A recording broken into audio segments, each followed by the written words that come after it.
IPS ಅಧಿಕಾರಿ ಹರ್ಷವರ್ಧನ್ ಅವರು ಅಷ್ಟು ಘೋರವಾಗಿ ಹೇಗೆ ಸಾವನ್ನಪ್ಪಿದ್ರು? ಇದಕ್ಕೆ ಕಾರಣ ಯಾರು? ಇದೇ ತೀವ್ರ ಚರ್ಚೆಗೆ ಕಾರಣ ಆಗಿರೋದು. ಆ ಸಾವಿಗೆ ಮಹೀಂದ್ರಾ ಜೀಪ್ನಲ್ಲಿ ಜೀವರಕ್ಷಕ ಏರ್ ಬ್ಯಾಗ್ ಇಲ್ಲದೆ ಇರೋದೇ ಪ್ರಮುಖ ಕಾರಣನಾ? ಈ ಬಗ್ಗೆ ಪೊಲೀಸ್ ಇಲಾಖೆಯಲ್ಲೇ ಚರ್ಚೆಯಾಗ್ತಾ ಇದೆ.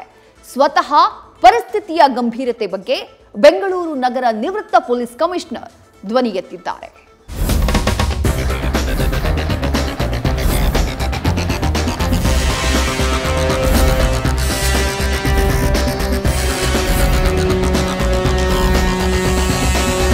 ಇದು ನ್ಯಾಯಾನ? ಯುವ ಐಪಿಎಸ್ ಅಧಿಕಾರಿ ಸಾವಿನ ಬಳಿಕ ಜನ ಕೇಳ್ತಾ ಇರೋ ಪ್ರಶ್ನೆ ಇದೊಂದೇ.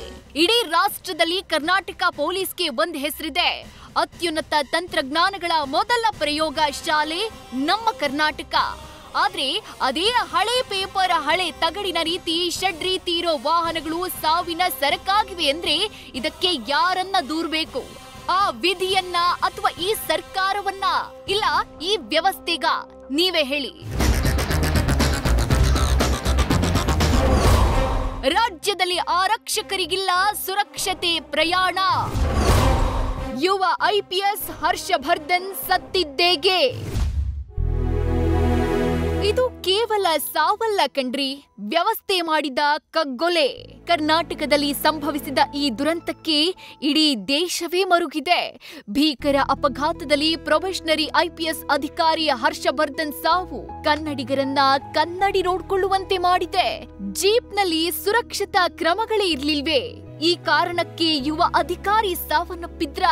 ಹೀಗೆ ಅನುಮಾನಗಳು ಹತ್ತಾರು. ಅಧಿಕಾರಿಗಳ ವಲಯದಲ್ಲೂ ಇದೇ ಚರ್ಚೆ.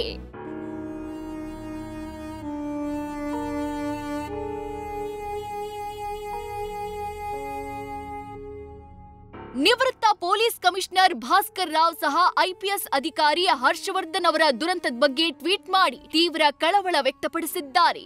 ನಮ್ಮ ದೇಶದ ಪೊಲೀಸರು ಹೆಚ್ಚಿನ ಪ್ರಮಾಣದಲ್ಲಿ ಮಹೇಂದ್ರ ಜೀಪ್ಗಳನ್ನೇ ಅವಲಂಬಿಸಿದ್ದಾರೆ.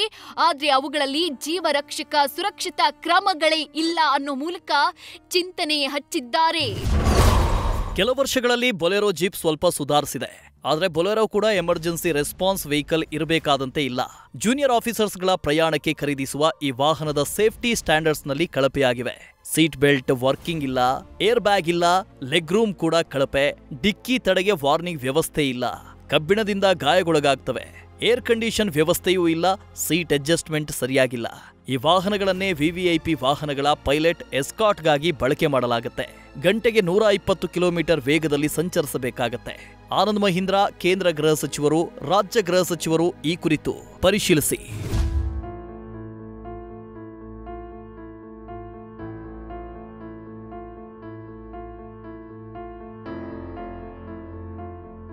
ಒಟ್ಟಾರೆ ಪೊಲೀಸರು ಒತ್ತಡದಲ್ಲಿ ಇರ್ತಾರೆ. ಅಂಥವರ ಸಾವು ತಪ್ಪಿಸಲು ಪೊಲೀಸ್ ವಾಹನಗಳ ಸೇಫ್ಟಿ ಸ್ಟ್ಯಾಂಡರ್ಡ್ ಉನ್ನತೀಕರಿಸೋ ಅಗತ್ಯ ಇದೆ. ಊರಿಗೆಲ್ಲ ಸೀಟ್ ಬೆಲ್ಟ್, ಏರ್ ಬ್ಯಾಗ್ ಬಗ್ಗೆ ಬುದ್ಧಿ ಹೇಳೋ ಇಲಾಖೆಯಲ್ಲೇ ಇಷ್ಟೊಂದು ಹುಳುಕಿದೆ ಅಂದ್ರೆ ಅದರ ಗಂಭೀರತೆ ನಮ್ಮ ಕಣ್ಮುಂದಿದೆ.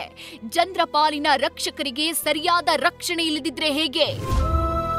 News first bureau. News first ನಿರ್ಭೀತಿಯಿಂದ ನಿಮ್ಮ ಪರವಾಗಿ.